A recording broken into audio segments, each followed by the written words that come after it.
దేవర cinema ఎందుకు flop అయింది, ఆ ఫ్లాప్ గల కారణాలేంటి, ఏం చేసుంటే సూపర్ హిట్ అయ్యేదో ఈ వీడియోలో చూద్దాం. సింగిల్ లైన్ లో దేవర కథ ఏంటి? ఎర్ర సముద్రంలో షిప్పుల్లో నుంచి స్మగుల్ గూడ్స్ దాన్ని బయటికి లాగటం, దాని ద్వారా మురళీ శర్మ, అభిమన్యు సింగ్ వ్యాపారం చేసుకోవటం. ఆ షిప్పుల్లోని స్మగుల్ గూడ్స్ బయటికి తేవాలంటే ఎవరు కావాలి?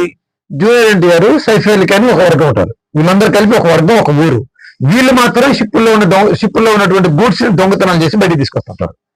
ఈ ప్రాసెస్ లో ఆ గూడ్స్ లో బాంబ్స్, డ్రగ్స్, గన్స్, రకరకాల ఐటమ్స్ ఉంటాయి. అవి వీళ్ళు బయట బిజినెస్ చేస్తారు. వాటి ద్వారా వచ్చే బాంబులతో కొంతమంది బస్సుల మీద దారి దోపిడీ దొంగలు బస్సుల మీద వేసేసి వాళ్ళందరినీ కొట్టేసి చంపేసి వాళ్ళ బంగారం, క్యాష్ ఇవన్నీ పట్టుకెళ్ళిపోతారు. ఈ ప్రాసెస్ లో ఒక అబ్బాయి చనిపోతాడు. ఈ అబ్బాయి చనిపోయిన కారణంగా ఇదంతా నా వల్లే జరిగిందని ఎన్టీఆర్ నమ్మి, ఇక్కడి నుంచి మనం దొంగతనం చేయడానికి లేదు, చేపలు వేట చేసుకుని బతుకుతామని చెప్పి ఎవరిని వెళ్లకుండా అడ్డుపడతాడు. ఇది నచ్చని సైఫ్ అలీ ఖాన్ కక్ష పెంచుకొని సోమరిపోతుల్లాగా ఈ ఎల్లకాలం చేపలు పట్టుకుంటే మనకి ఎక్కువ డబ్బు రాదు, దొంగతనాలు చేస్తే ఎక్కువ డబ్బు వస్తుంది నన్ను జూనియర్ ఎన్టీఆర్ ని చంపేయడానికి సైఫ్ అలీ ఖాన్ ప్లాన్ చేస్తాడు. సైఫ్ అలీ ఖాన్ తన మనుషుల చేత జూనియర్ ఎన్టీఆర్ ని ఇంటర్వల్ బ్యాంక్ లో చంపాలని ప్రయత్నం చేసినప్పుడు, వెన్నుపోటు పడవాలని చూసినప్పుడు జూనియర్ ఎన్టీఆర్ వాళ్ళందరినీ చంపేస్తాడు. వాళ్ళందరినీ చంపేసి చివరికి తను కూడా ఎటెళ్ళిపోతాడో తెలియని స్థితికి వెళ్ళిపోతాడు. దీని ద్వారా జూనియర్ ఎన్టీఆర్ క్యారెక్టర్ ఏం ఫీల్ అవుతుంది? సో వీళ్ళకి భయం వస్తుంది. ఆ భయం వల్ల మళ్ళీ వీళ్ళు దొంగతనానికి వెళ్ళరని చెప్పి నమ్ముతుంది. ఇదే డైరెక్టర్ చేసిన పెద్ద మిస్టేక్. భయం ఎందుకు వస్తుందండి? భయం రాదు, ఇంకా విచ్చలవిడితనం వస్తుంది. ఎవరైతే ఇంటి యజమాని ఆ ఇంట్లో ఉండరో, మిగతా భార్య కానీ పిల్లలు కానీ ఎట్లా విచ్చలవిడి జీవితానికి అలవాటు పడతారో, ఈ రౌడీలు, ఈ దొంగతనాలు చేసే వాళ్ళు కూడా అలానే అలవాటు పడతారు కదా.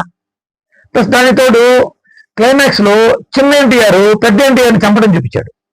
ఇది ఇంకా దారుణమైనటువంటి సినిమా, టోటల్ కొలాప్స్డ్ మూమెంట్స్ కి వెళ్ళేటువంటి అంశం ఇది. ఇంటర్వెల్ బ్యాంక్ కొలాప్స్ అయిపోయింది, ఇంకా క్లైమాక్స్ ఇంకా కొలాప్స్ అయిపోయింది. దాంతో ఆడియన్స్ జీవనరాలన్నీ నిశ్శబ్దం గురైపోయి థియేటర్ బయటకు వెళ్ళిపోతారు.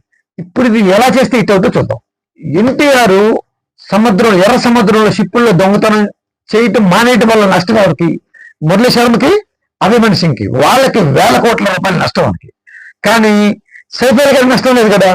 అసలు యాక్చువల్ గా కాన్ఫ్లిక్ట్ క్రియేట్ చేసిన ఎవరి మధ్య? మురళీ శర్మ నా బిజినెస్ కి ఎన్టీఆర్ అడ్డం వస్తాడు కాబట్టి తన వర్గం సైఫ్ అలీ ఖాన్ వాళ్ళ చేత ఎన్టీఆర్ని చంపేపించి మళ్ళీ వేల చేత దొంగతనాలు చేపించేసి వేల కోట్లు సంపాదిద్దామని చెప్పి మురళీ శర్మ ప్లాన్ చేయాలి. అంటే మురళీ శర్మ, అభిమన్యు సింగ్ మెయిన్ విలన్ గా తయారవ్వాలి.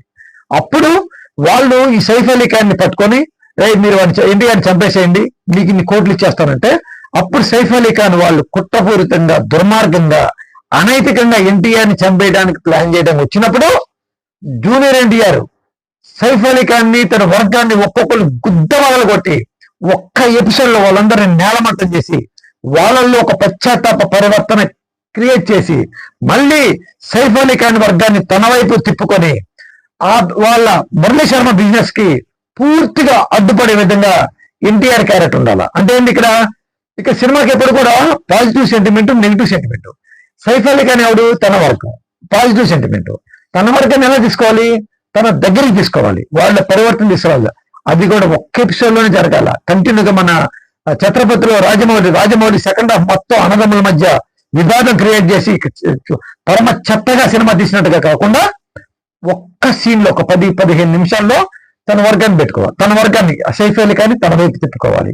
అక్కడ వాళ్ళిద్దరి మధ్య సెంటిమెంట్ యాడ్ చేయాలి. సైఫ్ అలీ ఖాన్ జూనియర్ ఎన్టీఆర్ కాళ్ళ మీద పడి, నేను చేసిన తప్పుకు నన్ను మన్నించు మిత్రమా, జీవితంలో ఇటువంటి పొరపాటు ఎప్పుడు చేయనని చెప్పి పశ్చాత్తాప పరివర్తనతో ఆ సెంటిమెంట్ వర్కౌట్ చేస్తే సినిమా హైప్కి వెళ్ళిపోయేది. నెక్స్ట్ వీళ్ళిద్దరు కలిసి మురళీ శర్మని, అభిమన్యు సింగ్ ఎత్తుగాడు వాళ్ళు ఏం చేస్తారు? వీళ్ళంతా ఒకటయ్యారు కాబట్టి, సో ఈ ఎర్ర సముద్రం మీద నేను బిజినెస్ చేసి లక్షల కోట్లు సంపాయాలి కాబట్టి ఎన్టీఆర్ ని, సైఫ్ అలీ ఖాన్ వర్గాన్ని మొత్తం లేపేయడానికి మురళీ శర్మ మెయిన్ విలన్ అవతారం ఎత్తాలి తప్పితే వీళ్ళు కాదు. అక్కడి నుంచి వాళ్ళిద్దరి మధ్య ఇంటర్వెల్ దగ్గర నుంచి మురళీ శర్మకి, జూనియర్ ఎన్టీఆర్ వర్గానికి, జూనియర్ ఎన్టీఆర్ అండ్ సైఫ్ అలీ ఖాన్ వర్గానికి మధ్య కాన్ఫ్లిక్ట్ అండ్ ఒక ఫెరోసియస్నెస్, వాళ్ళిద్దరి మధ్య యుద్ధాన్ని క్రియేట్ చేసి ఫైనల్ గా మురళీ శర్మ పంపించిన రౌడీలని మురళీ శర్మని ఎలా అంతం చేశారు, ఈ ఎర్ర సముద్రం అనేది ఎలా హస్తగతం చేసుకున్నారు, వీళ్ళు మళ్ళీ ప్రశాంతమైన జీవన విధానం. ఆ 3 గ్రామాలు, ఎర్ర సముద్రం చుట్టూ ఉండే 3 గ్రామాల ప్రజలు చేపలు వేటాడుకుంటూ ఎటువంటి గొడవలు లేకుండా దుర్మార్గాలు లేకుండా వీళ్ళ వల్ల ఎవరు చనిపోకుండా ప్రశాంతమైన జీవన విధానాన్ని కొనసాగించే రీతిలో క్లైమాక్స్ తీసినట్టే సినిమా బ్లాక్ బస్టర్ అయ్యేది. ఇది నాది గ్యారంటీ, గుర్తుపెట్టుకోండి. కొరటాల శివ గారు ఈ వీడియో మీరు ఒకసారి చూడండి. నెగిటివ్ సెంటిమెంట్ కి పాజిటివ్ సెంటిమెంట్ చాలా తేడా ఉందండి. అన్నదమ్ముల మధ్య ఫ్రెండ్షిప్ మధ్య ఆ విరోధం క్రియేట్ చేయటమే మీ పతనానికి కారణం, ఈ సినిమా ఫెయిల్యూర్ కారణం. అసలు మెయిన్ విలను మురళీ శర్మ చేయాలండి, వాడిని కదా చేయాలి. అది కదా డైరెక్షన్ అంటే. అప్పుడు కదా సినిమానికి 2,000 కోట్లు రెవెన్యూ కలెక్ట్ చేసే దారి చూపించేది. ఇది బేసిక్స్ మర్చిపోయి మీరు ఈ సినిమాని అట్టర్ ఫెయిల్యూర్ కావడం. ఇదండి నా విశ్లేషణ. మీకు నచ్చితే నా వీడియో లైక్ చేయండి, షేర్ చేయండి, లైక్ చేయండి.